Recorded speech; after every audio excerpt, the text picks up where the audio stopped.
There are moments in life when time stops, when the air becomes thick, suffocating, and the world as you know it shatters into a million pieces. For me, that moment came on a crisp November evening in Boston, when my own son raised his hand and struck me across the face in front of my entire family. But what he didn't know, what none of them knew, was that I had been preparing for this moment for weeks. And when I finally revealed what I had been hiding, the look of absolute terror on his face made every second of planning worth it. My name is Helen Cooper. I'm 63 years old, and I've lived in Boston, Massachusetts, my entire life.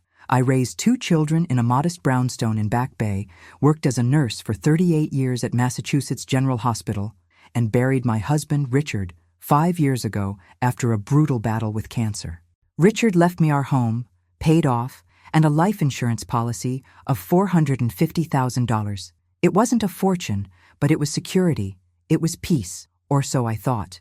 My son, Matthew, is 37 years old. He's a real estate attorney with a corner office downtown, drives a BMW, and lives in a penthouse in the Seaport District with his wife, Vanessa. On paper, they're successful. In reality, they're drowning in debt from trying to maintain a lifestyle they can't afford. I know this because Matthew came to me 6 months ago asking to borrow $75,000 to cover some temporary cash flow issues. Like a fool, I gave it to him. He's my son. What mother wouldn't help her child? The dinner was supposed to be a celebration. My daughter, Sarah, had just gotten engaged, and we were gathering at my home to toast her happiness.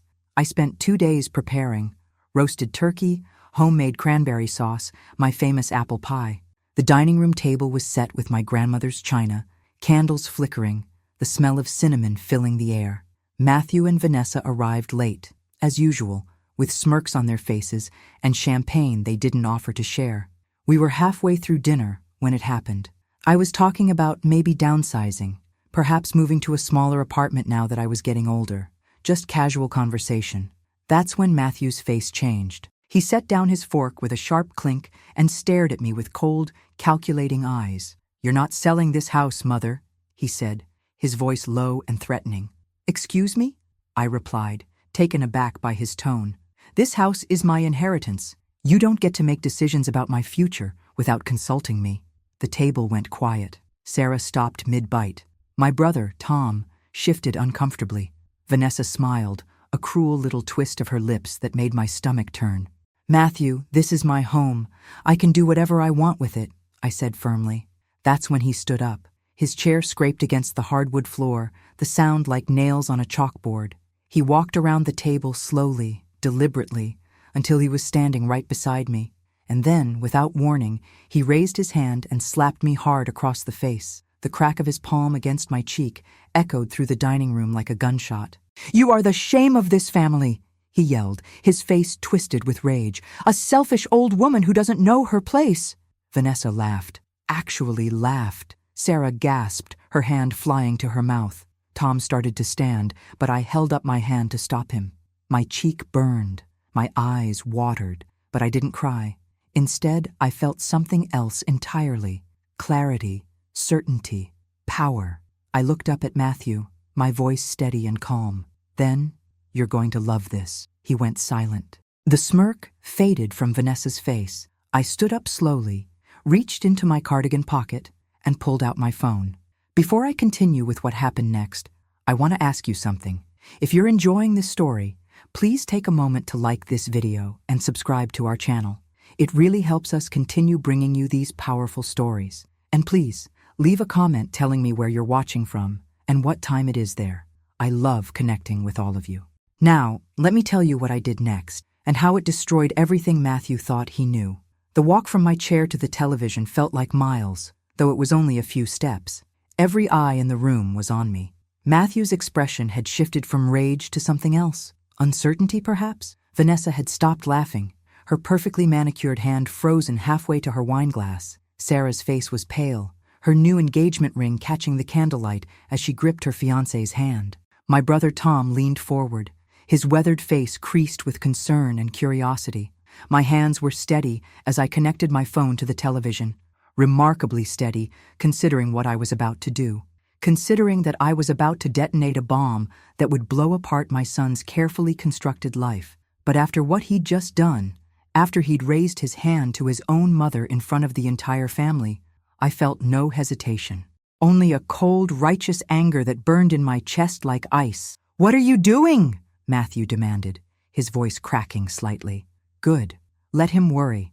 You called me the shame of this family," I said quietly, my finger hovering over the play button. "So I thought everyone should see what real shame looks like." I pressed play.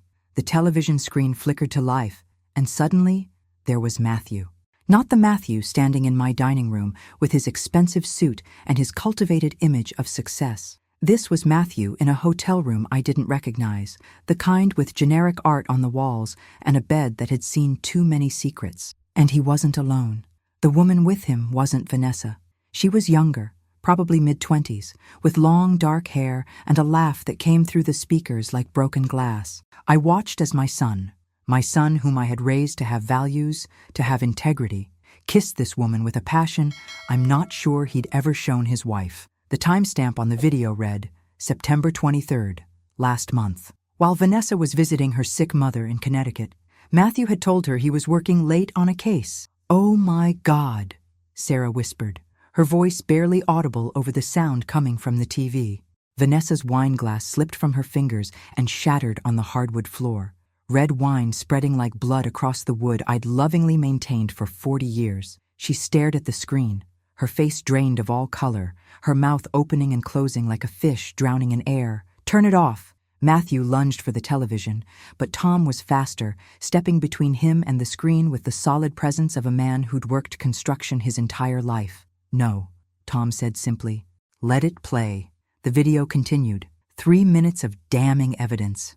Matthew and this woman, this stranger, tangled in sheets that weren't his, making promises he had no right to make. "I'll leave her soon," I heard him say on the recording.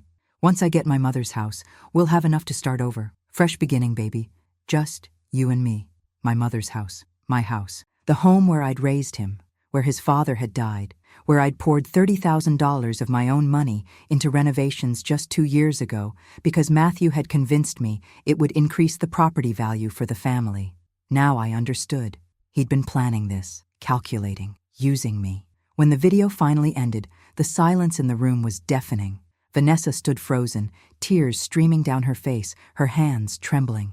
Matthew's face had gone from red with anger to white with shock. His mouth worked, trying to form words, excuses, lies, anything that might save him. "How did you—" he started, but I cut him off. "How did I get this video?" I finished for him. "Your girlfriend, Ashley, I believe her name is. She was very helpful. You see, Matthew, when you cheat with someone, you should probably make sure they're not also cheating on you. Ashley's been seeing someone else too, a man who happens to be my physical therapist's nephew. Small world, isn't it? When he found out Ashley was involved with a married man who was planning to steal his mother's house for their future together, well, let's just say he thought I should know. He gave me every video, every text message, every shred of evidence I needed." Matthew stumbled backward, his hand reaching for the wall to steady himself. "Mom, I can explain." "Explain!" Vanessa's voice suddenly cut through the room like a knife. She turned to face him, and I'd never seen such fury in a woman's eyes. "Explain? You hit your mother. You cheated on me. You've been planning to steal her house? Explain that, Matthew!" Vanessa's scream seemed to shake the very foundations of my house. The china on the table rattled, or maybe that was just my imagination, my mind trying to process the chaos I had unleashed. But I had no regrets. Not after feeling the sting of my son's hand across my face. Not after hearing him call me the shame of the family. The shame. Me. The woman who had sacrificed everything for him. "Vanessa, please, just listen."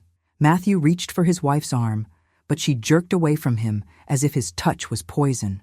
"Don't you dare touch me." She backed toward the wall, her Louboutin heels crunching on the broken wine glass, leaving bloody footprints on my floor. She didn't even notice. "How long? How long have you been sleeping with her?" Matthew's jaw clenched. For a moment, I thought he might actually tell the truth. But this was Matthew, my son who had learned somewhere along the way that truth was optional, that people were tools to be used, that family was simply an ATM machine with emotional attachments. "It doesn't matter how long," he started. "6 months," I interrupted, my voice ringing clear and strong. 6 months, Vanessa. It started in April, right around the time he came to me asking for that $75,000 loan. Do you know what that money was really for? Not his business, not his cash flow problems. He gave $30,000 of it to Ashley for her student loans. He told her he was leaving you, that he just needed to secure some assets first. My assets. My home. Vanessa's legs seemed to give out. She slid down the wall, sitting in her own blood and wine, her designer dress ruined, her life ruined. Sarah jumped up to help her, but Vanessa just stared straight ahead, shock etched into every feature. You gave him $75,000? Tom turned to me, his bushy eyebrows raised. Helen, why didn't you tell me? Because I'm not an idiot, Tom, I said sharply. I knew something was wrong. Matthew, my brilliant attorney's son who supposedly makes $250,000 a year, needing to borrow money from his retired nurse mother. It didn't add up. So I gave him the money, and then I hired a private investigator. Cost me $8,000 over the course of 3 months, but it was worth every penny. Matthew's face had gone from white to red again, rage replacing shock. You had me followed? You spied on me? The audacity, the absolute audacity of this man. I protected myself, I shot back, my own anger finally breaking through the calm facade I'd been maintaining. You came into my home with your hand out, weaving stories about business troubles and temporary setbacks, and like a fool, I believed you. I gave you money that your father worked himself to death to provide. Do you have any idea what Richard went through to build our savings? The double shifts he worked? The vacations we never took? The dreams we postponed? My voice cracked on Richard's name. 5 years gone, and I still felt his loss like a physical ache. Richard would have been devastated by this. His son, the boy he'd coached in Little League, the kid he'd driven to debate tournaments and law school interviews. This is what he'd become. Dad would have understood, Matthew said, and I actually laughed. A harsh, bitter sound that didn't feel like it came from me at all. Your father would have been ashamed of you, utterly ashamed. I walked closer to him, looking up into eyes that looked like Richard's, but held none of his warmth, none of his integrity. Do you know what your father's last words to me were? In the hospital, when he knew he was dying? He said, "Take care of Matthew. He's going to need guidance. He has my ambition, but not my compass." I thought he was wrong. I thought I'd raised you better. But Richard knew. Somehow, he knew. Matthew's eyes glistened, but I couldn't tell if it was genuine emotion or just another manipulation. Mom, I made mistakes, okay? But we can fix this. We're family. Family forgives. Family forgives, I repeated slowly. Then I turned to the dining table where everyone else sat frozen, witnesses to this implosion. Tell me, Matthew, does family also slap their 63-year-old mother across the face? Does family steal? Does family lie and cheat and manipulate? Because if that's what family does, then I want no part of it. Sarah finally found her voice. Matthew, how could you? After everything Mom's done for you. My daughter, sweet Sarah, who'd taken the bus to community college while Matthew got a car for his Ivy League education. Sarah, who'd never complained, never demanded, never expected anything. Sarah, who now worked as an elementary school teacher, making $52,000 a year, and was thrilled with her modest life. You want to know how I could? Matthew suddenly exploded, his composure finally cracking completely. He whirled on Sarah, pointing at her with a shaking finger. You want to know? Because I'm tired. I'm tired of being the one who has to carry this family's legacy. I'm tired of being the successful one while you play with crayons and finger paints. I'm tired of Mom holding her house over my head like some kind of prize I have to earn. Matthew, that's enough. Tom stood up, his chair scraping loudly against the floor. You don't talk to your sister like that, and your mother never held anything over your head. You're the one who's been circling this house like a vulture for years. Oh, please. Matthew's laugh was manic now, unhinged. You're all so naive. Do you have any idea what this house is worth? This property in Back Bay? I had it appraised last year. $1.2 million conservative estimate. More likely, $1.4 million in the current market. And Mom's just living here alone, wasting it, when that money could be invested, could be working for us. Working for us? Vanessa's voice cut through his rant like a scalpel. She'd pulled herself up from the floor, blood from her cut feet mixing with the wine on the hardwood. You mean working for you and your little girlfriend? Let me guess. You were going to divorce me, force your mother into a nursing home, sell the house, and ride off into the sunset with Ashley and her student loan debt? The look on Matthew's face told us everything. That was exactly the plan. My stomach turned. A nursing home? You were going to put me in a nursing home? Mom, it wouldn't have been like that, Matthew started, but Vanessa cut him off. Yes, it would have. I've seen the brochures, Matthew. I found them in your office last month. Shady Pines Assisted Living, Meadowbrook Senior Care, Sunset Valley Retirement Community. I thought you were researching options for the future, being proactive, but you were planning this, planning to have her declared incompetent so you could get power of attorney. The room spun. I gripped the edge of the table, my knuckles white. Declared incompetent? I'm 63 years old and in perfect health. I still work part-time at the hospital. I run a book club. I volunteer at the soup kitchen every Sunday. I just hiked the Freedom Trail last week. I know, Mom, Vanessa said, and there were tears streaming down her face now. I know, but Matthew was working with some doctor he plays golf with. He was going to claim early onset dementia, build a case over time. Small things, forgetting appointments, misplacing keys, confusion over medications. He was going to gaslight you, Helen, make you doubt your own mind until you believed you weren't capable of making decisions anymore. The cruelty of it stole my breath. This was beyond infidelity, beyond greed. This was calculated, premeditated emotional abuse. This was my son, planning to make me question my own sanity so he could steal my home. Is this true? I looked at Matthew, searching his face for any sign of remorse, any hint of the little boy I'd raised. Were you really going to do that to me? He said nothing. His silence was answer enough. How much? Tom asked quietly. How much money have you taken from her over the years, Matthew? I closed my eyes, doing the math I'd been avoiding for so long. The $75,000 was just the most recent. Before that, there was $20,000 for his investment opportunity that never materialized. $15,000 to help with Vanessa's mother's medical bills. I looked at Vanessa. That was real, wasn't it? She shook her head slowly. My mother's insurance covered everything. I never knew he asked you for money. I continued, my voice hollow. Another $30,000 when he said his firm was having cash flow issues and he needed to cover payroll. $12,000 for what he called a temporary car loan. And of course the $100,000 I gave him for the down payment on his penthouse 5 years ago, which he swore he'd pay back within 2 years. Jesus Christ, Helen, Tom breathed. That's $252,000. Plus the renovations I funded on this house at his recommendation, thinking it was for all of us. That was another $30,000. I opened my eyes and looked directly at my son. $282,000, Matthew. You've taken $282,000 from me. Money your father worked himself into an early grave to provide. Money that was supposed to secure my future, not yours. Vanessa was staring at Matthew as if seeing him for the first time. You told me your mother was wealthy, she said slowly, her voice taking on a dangerous edge. You said she had over $1 million in savings. You said she was being selfish by not helping us more. Every time we had money troubles, you blamed her. You said she could easily cover our debts, but she was punishing you for not becoming a doctor like she wanted. I never wanted him to be a doctor, I interjected, stunned. That was his father's dream.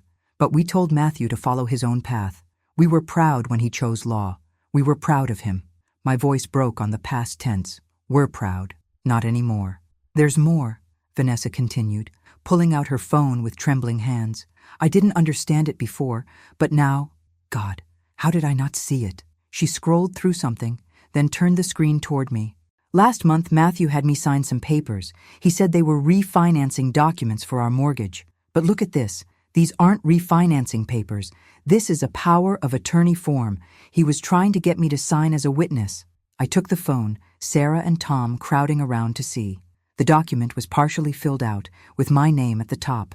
Matthew had been preparing the legal groundwork to take control of my assets. There's more, Sarah said suddenly, her face pale. She'd pulled out her own phone and was scrolling frantically. Mom, remember when Matthew said he needed access to Dad's old files from the house? Last year, he said it was for some legal research? I nodded slowly. He spent a whole weekend in the basement going through boxes. He wasn't doing legal research. He was looking for Dad's will. Sarah's voice was shaking. I came over one day and caught him. He had papers spread everywhere. When I asked what he was doing, he got angry and told me to mind my own business. I thought it was grief, you know? I thought he was just trying to feel close to Dad. But he was looking for the original will, wasn't he? He wanted to see exactly what Dad left you. The pieces were falling into place, creating a picture so ugly I wanted to look away. But I couldn't. I had to see the full scope of my son's betrayal. The life insurance, I said suddenly. When your father died, the insurance company said there was some confusion about the beneficiaries. They said someone had called claiming I wanted to update the paperwork, but I never called them. I looked at Matthew. That was you, wasn't it? You tried to change the beneficiary on your father's life insurance policy. You tried to steal your father's death benefit while his body was barely cold. Matthew's silence was damning. Vanessa made a sound like a wounded animal. It didn't work, I continued, my voice growing stronger with anger. They required an in-person signature, notarized and witnessed. You couldn't fake that, so you got $450,000 instead of the $900,000 you were hoping for. Is that why you've been so obsessed with this house? Because you failed to steal the insurance money? I didn't steal anything, Matthew finally shouted. This house, that money, it's all supposed to be mine anyway. I'm the son. I'm the one who's supposed to inherit. Sarah doesn't need it. She's got her little teacher salary and her tiny ambitions, but I have real expenses. I have a lifestyle to maintain. I have obligations. To your mistress? Vanessa spat. To Ashley and her student loans? Those obligations? You don't understand the pressure I'm under. Matthew ran his hands through his hair, pacing like a caged animal. I work 80-hour weeks. I bring in major clients, but it's never enough. The partners at my firm drive Porsches and vacation in the Hamptons, and I can barely keep up.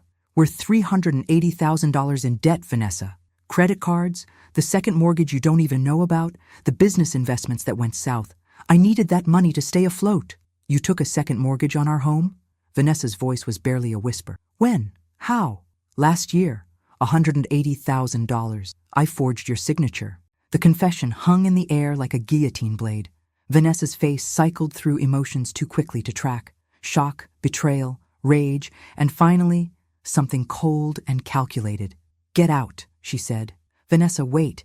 Get out of this house. Get out of my life. I want a divorce. I want my name off every account, every property, every piece of paper that ties me to you. And I'm going to make sure everyone knows exactly what kind of man you are. Matthew looked around the room wildly, searching for an ally, for anyone who might show him mercy. He found none. Sarah had moved to stand beside me, her arm around my shoulders. Tom stood like a sentinel by the door, blocking any escape.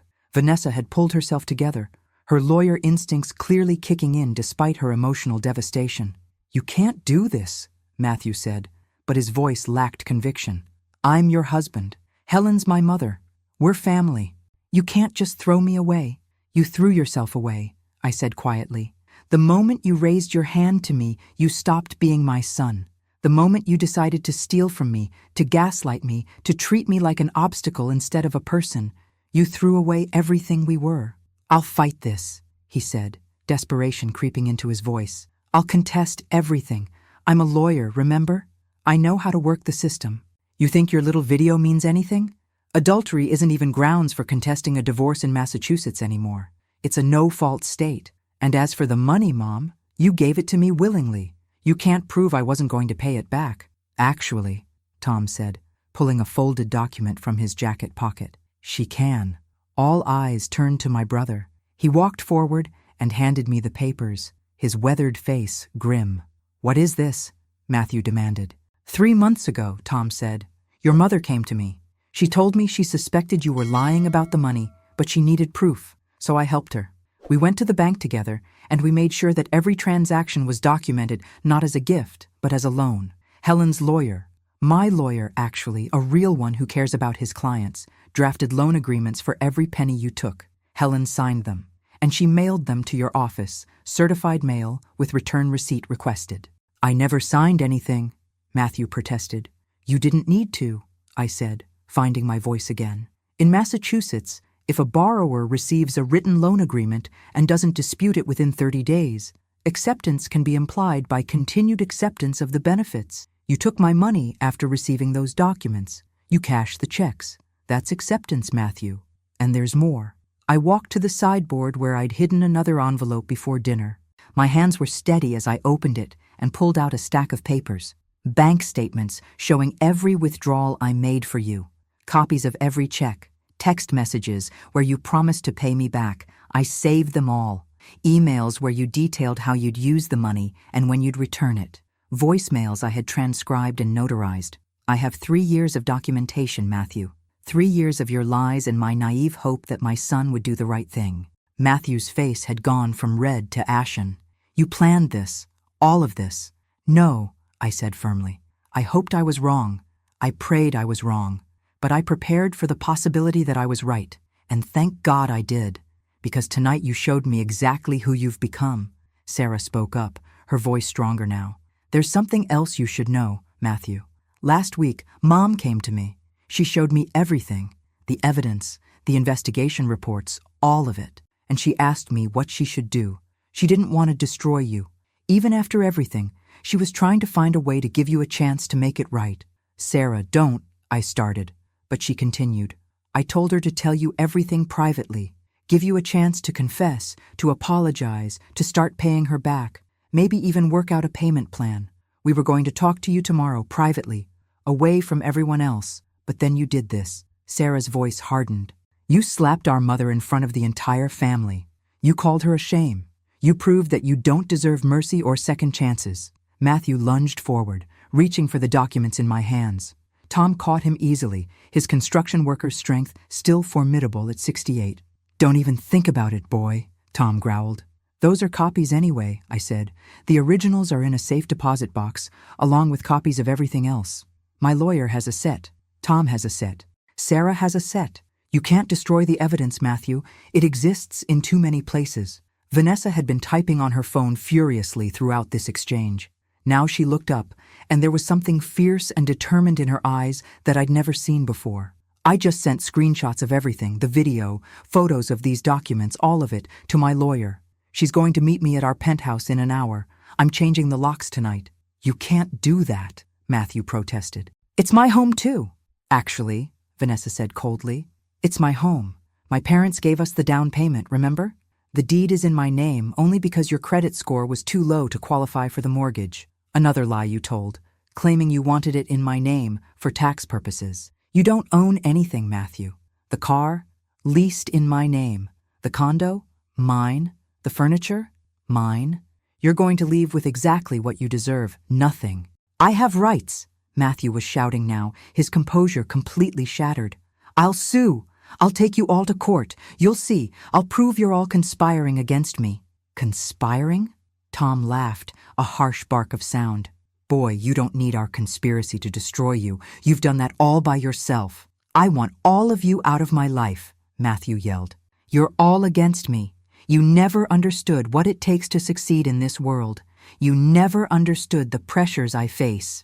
The pressure to cheat on your wife? Sarah shot back. The pressure to steal from your mother? The pressure to forge signatures and commit fraud? Those pressures? Matthew turned on her with venom in his eyes. You always were a self-righteous little... Stop. My voice cut through the chaos like a knife. Everyone fell silent. I stepped forward, standing directly in front of my son, this stranger wearing my child's face. You need to leave now. Take whatever personal items you have here and go. You are not welcome in this house anymore. This is my childhood home. Matthew's voice cracked. You can't kick me out. I can and I am. This is my property, my home, and you are trespassing. If you don't leave in the next 5 minutes, I will call the police and have you removed. And given what I know about your recent activities, I don't think you want the police looking too closely at your affairs right now. For a moment, I thought he might actually break down. His eyes glistened with what might have been tears. His hands were shaking, and his entire body seemed to sag under the weight of his exposure. But then something shifted. His face hardened, and I saw calculation return to his eyes. Fine, he said, his voice ice cold. Fine, but this isn't over. I'm going to fight this. I'm going to prove that you manipulated me, that you set me up. I'll tell everyone how you spied on me, how you turned my own family against me. I'll make sure everyone knows what kind of vindictive, cruel... Get out. Tom's voice was quiet but carried absolute authority. Before I throw you out... Matthew grabbed his coat from the rack by the door. He paused at the threshold, looking back at all of us, his wife, his mother, his sister, his uncle, and I saw something flicker across his face. Regret? Anger? Fear? I couldn't tell anymore. Maybe I never really knew him at all. "You'll regret this," he said. "All of you." Then he was gone, the door slamming behind him with a finality that seemed to echo through the entire house. For a long moment, nobody moved. We stood in my dining room, surrounded by the wreckage of what was supposed to be a celebration. Broken glass, spilled wine, cold food, and colder truths. Vanessa broke the silence first. "Helen, I am so sorry. I had no idea. If I had known—" "You couldn't have known," I said gently, moving to help her to a chair. "He lied to all of us. He's been lying for years. This isn't your fault." "But I should have seen the signs," she insisted, tears flowing freely now. "The late nights, the mysterious phone calls, the mood swings. I thought it was work stress. I thought if I just supported him more, was a better wife." "Stop," Sarah said firmly, kneeling beside Vanessa. "You were a good wife. He was a bad husband. Don't you dare blame yourself for his choices." We spent the next hour cleaning up the physical debris of the evening, the broken glass, the spilled wine, the trampled food. But the emotional wreckage would take much longer to sort through. Tom insisted on driving Vanessa home, worried about her driving in her state. Before she left, she hugged me tightly. "Thank you for showing me the truth," she whispered in my ear. "It hurts, but I'd rather know than live a lie." After they left, Sarah helped me pack up the remaining food and wash the dishes. We worked in companionable silence for a while, both of us processing what had happened. Finally, as I was putting away my grandmother's china, miraculously unbroken despite everything, Sarah spoke. "Mom, are you okay? Really okay?" I paused, a plate in my hand, and considered the question. My cheek still stung where my son had struck me. My heart ached with a grief that felt almost physical. The family I thought I had, that safe, secure unit, had been revealed as a fiction. But underneath all that pain, I felt something else, something unexpected. "I'm angry," I said slowly. "I'm sad. I feel betrayed and hurt and foolish. But you know what else I feel? Free." Sarah looked at me with tears in her eyes. "Free? For 3 years, ever since your father died, I've been carrying this anxiety, this feeling that something was wrong, but I couldn't quite put my finger on it. I thought it was grief. I thought it was age catching up with me. But it was Matthew. He was the source of that unease, that constant low-level stress. And now that the truth is out, as painful as it is, I don't have to carry that anymore." "What are you going to do?" Sarah asked. "About the money, I mean. Are you going to sue him?" I thought about it. The truth was, I'd been avoiding this question even in my own mind. I don't know yet.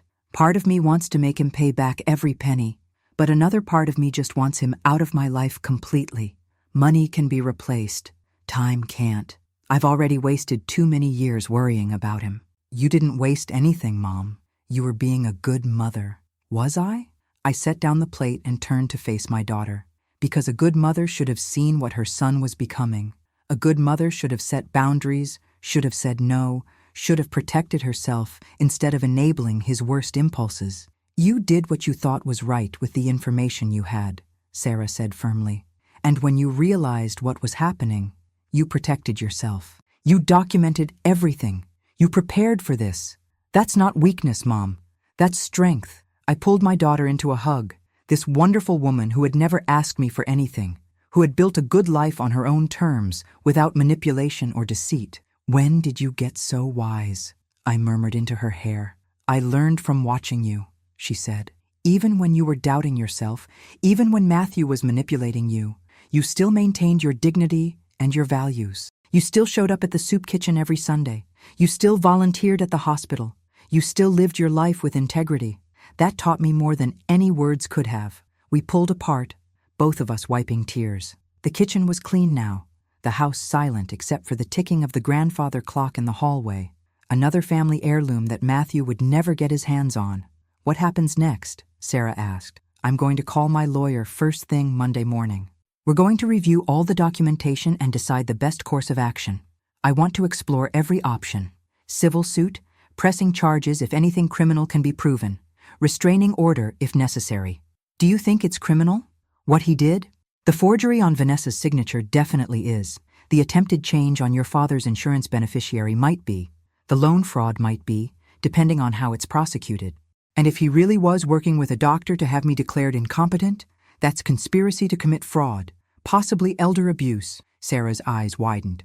I didn't even think about elder abuse laws. Neither did Matthew, apparently, which is ironic for a lawyer. I felt a grim satisfaction at the thought.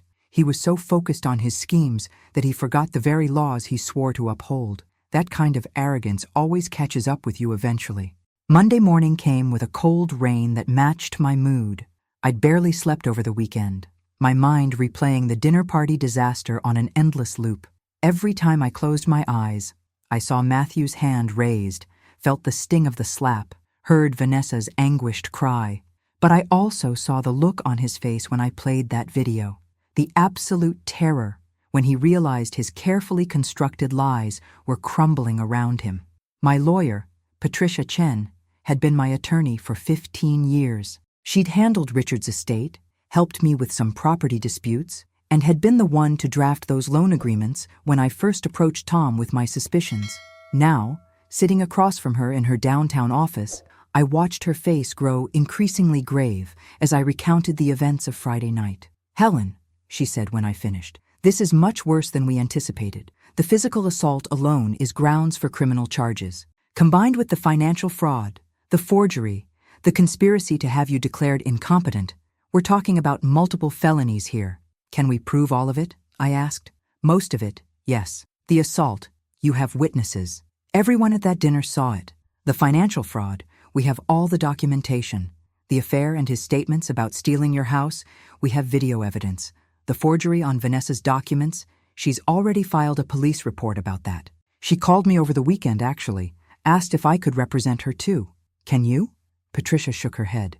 "Conflict of interest. But I referred her to a colleague who specializes in divorce cases. He's excellent, and he's already filed emergency motions to freeze all joint accounts and prevent Matthew from accessing or disposing of any marital property."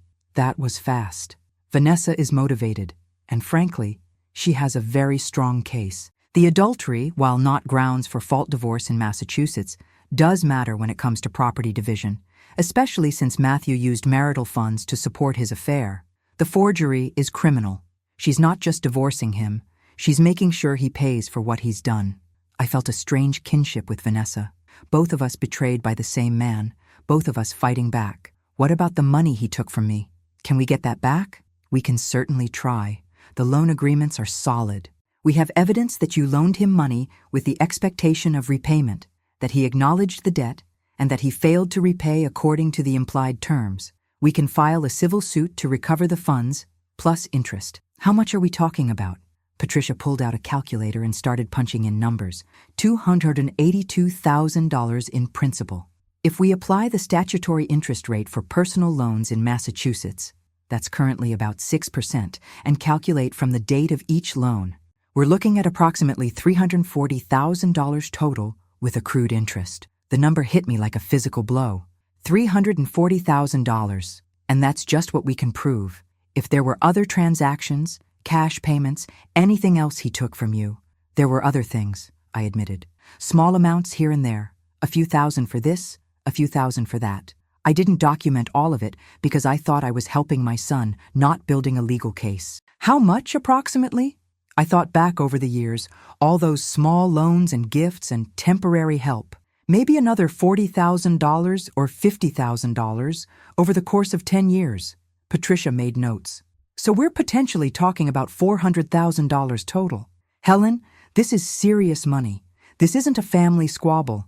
This is systematic financial exploitation.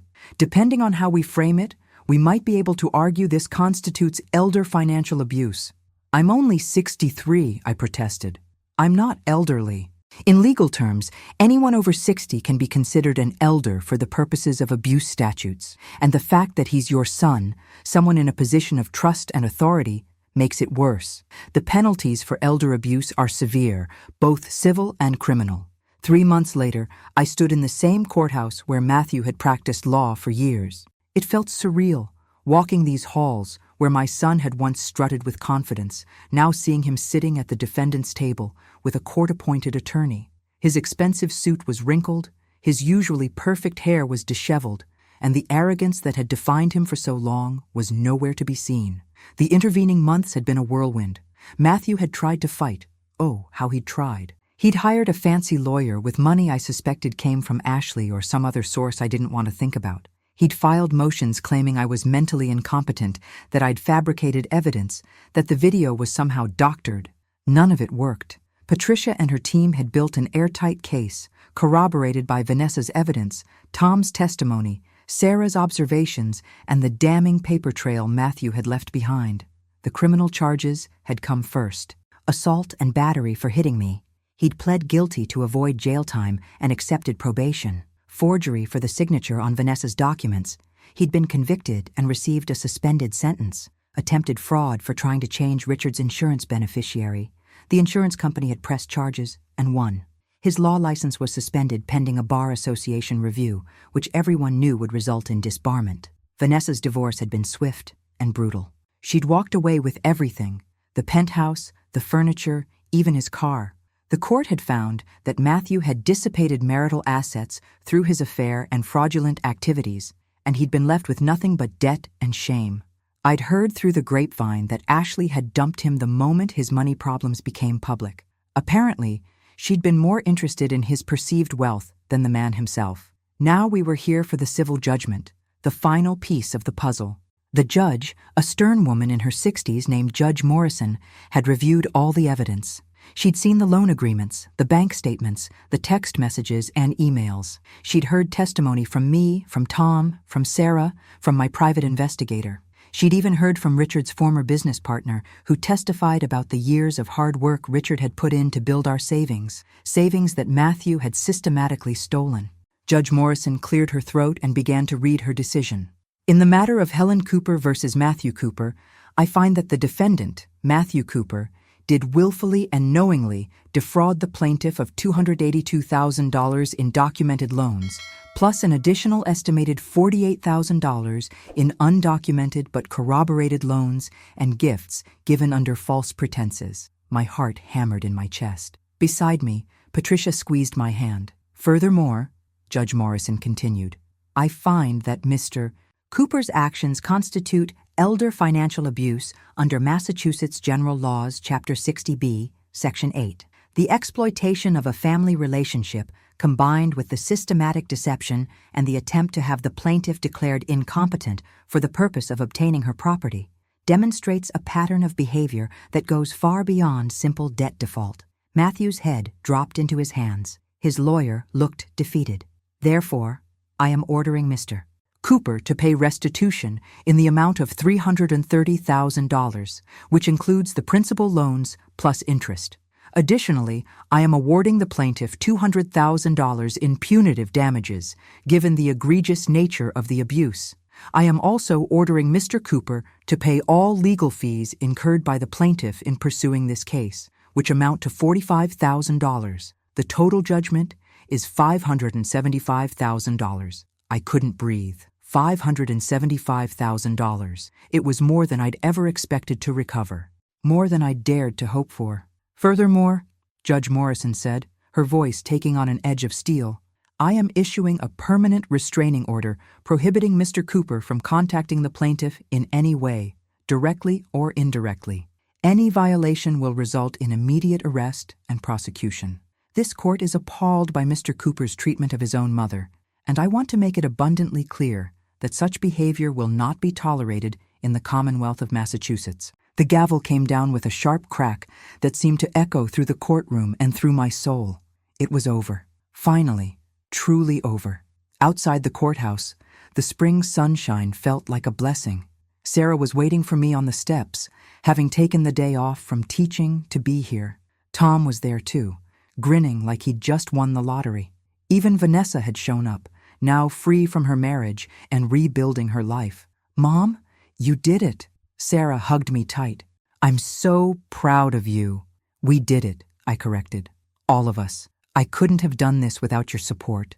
What are you going to do now? Tom asked. Are you going to be able to collect the judgment? Patricia, who had followed us out, answered. We've already put liens on any property he might acquire in the future.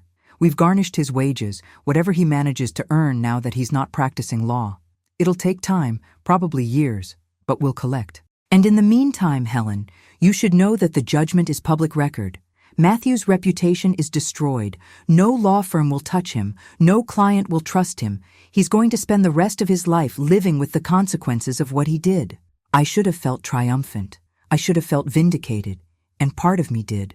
But mostly, I just felt tired and sad. This was my son, the baby I'd nursed, and the toddler I'd taught to walk, the boy I'd cheered for at baseball games, and the young man I'd been so proud to see graduate law school. Somewhere along the way, that boy had become someone I didn't recognize, someone I couldn't love without losing myself. I'm going to do something I should have done years ago, I said suddenly, looking at the three people who had stood by me through all of this. I'm going to live for myself. I'm going to travel. Richard and I always wanted to see Italy but never could afford it. Well, with this judgment money, once it comes in, I'm going to Rome. I'm going to Venice. I'm going to eat pasta and drink wine and not feel guilty about spending money on myself. Yes, Sarah pumped her fist in the air. That's exactly what you should do. And I'm going to start saying no, I continued, the words coming easier now. No to people who want to take advantage of me. No to guilt trips and manipulation. No to putting everyone else's needs before my own. I've spent 63 years being what everyone else needed me to be. For the next 63 years, or however many I have left, I'm going to be who I need me to be. Vanessa stepped forward, her eyes bright with unshed tears. Helen, I want you to know. I'm paying back that $30,000 Matthew stole from you for my supposed mother's medical bills. It's going to take me a few years, but I'm going to do it. You deserve to have every penny back. You don't have to, I started, but she held up her hand. Yes, I do. Not because I'm legally obligated, but because it's the right thing to do. You showed me what integrity looks like, Helen. You showed me that even when it's hard, even when it hurts, you stand up for what's right. I want to be that kind of person too. We stood there on the courthouse steps, four people bound together not by blood or obligation, but by choice, by truth, by the decision to face reality rather than hide from it. My phone buzzed in my purse. A text from Patricia. Just got confirmation. The first wage garnishment payment will hit your account next week. 875 hours. It's a start. $875 out of $575,000. It would take years to collect it all. Maybe I'd never see all of it. But that wasn't the point anymore. The point was that I'd stood up for myself. I'd drawn a line in the sand and said, no more. I'd taken back my power from someone who thought he could steal it from me forever. As we walked down the courthouse steps together, I felt something I hadn't felt in years. Not happiness exactly, but something close to it. Peace. The knowledge that I had done the right thing, even though it was the hard thing. The certainty that I was walking toward a future of my own choosing, not one dictated by someone else's greed or manipulation. That evening, I sat in my dining room, the same room where Matthew had slapped me 3 months ago, but it felt different now. The darkness that had been hanging over this house, over my life, had lifted. I'd had the hardwood floors refinished, removing the wine stains and blood from that terrible night. I'd replaced my grandmother's china with something new, something that was mine alone, with no history of family obligation attached to it. I poured myself a glass of wine, a good bottle, the expensive kind I never bought because I was always saving money for emergencies. Well, I'd survived the emergency. I'd survived my own son's betrayal. I could afford a damn good bottle of wine. As I sat there, watching the sunset paint the Boston sky in shades of orange and pink, I thought about the journey that had brought me here. The pain, yes, but also the discovery of my own strength. The loss, certainly, but also the deepening of the relationships that mattered. I'd lost a son, but I'd gained something more valuable. Myself. My phone rang. It was Sarah. Mom, turn on Channel 7. They're doing a story about elder abuse, and they're using your case as an example. They didn't use your name, but the reporter is talking about how important it is for seniors to protect themselves from financial exploitation, even from family members. I switched on the television and watched a news reporter stand outside the very courthouse I'd been in that morning. In an unprecedented case, she was saying, A local mother successfully sued her own son for elder financial abuse, winning a judgment of over $500,000. Legal experts say this case could set a precedent for how courts handle family financial exploitation cases in Massachusetts. The judge in the case noted that the systematic deception and attempt to have the victim declared incompetent demonstrated a level of malice rarely seen in family law cases. The camera cut to an interview with Patricia. "This case sends a clear message," she was saying. "Age doesn't mean vulnerability. Family relationships don't excuse abuse, and if you exploit someone's trust, especially an elderly parent, the legal system will hold you accountable." I turned off the TV and smiled. Maybe something good would come from this nightmare. Maybe other people in my situation would see this and find the courage to stand up for themselves. Maybe other Matthews out there would think twice before preying on their own parents. As the sun set completely and darkness fell over Boston, I raised my glass in a silent toast to Richard, who had worked so hard to provide for our future, to Sarah, who had never wavered in her support, to Tom, who had helped me navigate the legal maze, to Vanessa, who had found her own strength in the midst of betrayal, and to myself for having the courage to fight back when it would have been easier to just give in. The road ahead wouldn't be easy. I'd probably never see all of that judgment money. Matthew was out there somewhere, angry and humiliated and possibly planning his next move. But I wasn't afraid anymore. I'd survived the worst my own child could do to me, and I'd come out stronger on the other side. I pulled out my laptop and opened a browser, typing "Flights to Rome" into the search bar. It was time to start living again. Before I close this chapter of my life and share my story with you, I want to say thank you for listening. Thank you for witnessing my journey from victim to victor. If my story has resonated with you, if it's helped you in any way, I'd be grateful if you'd subscribe to this channel. Share this story with someone who might need to hear it. And please, leave a comment telling me where you're watching from and what time it is there. I love knowing that my story is reaching people all around the world. Together, we can break the silence around elder abuse. Together, we can stand up for ourselves and each other. Thank you. And may you always have the courage to stand up for what's right, no matter how hard it gets.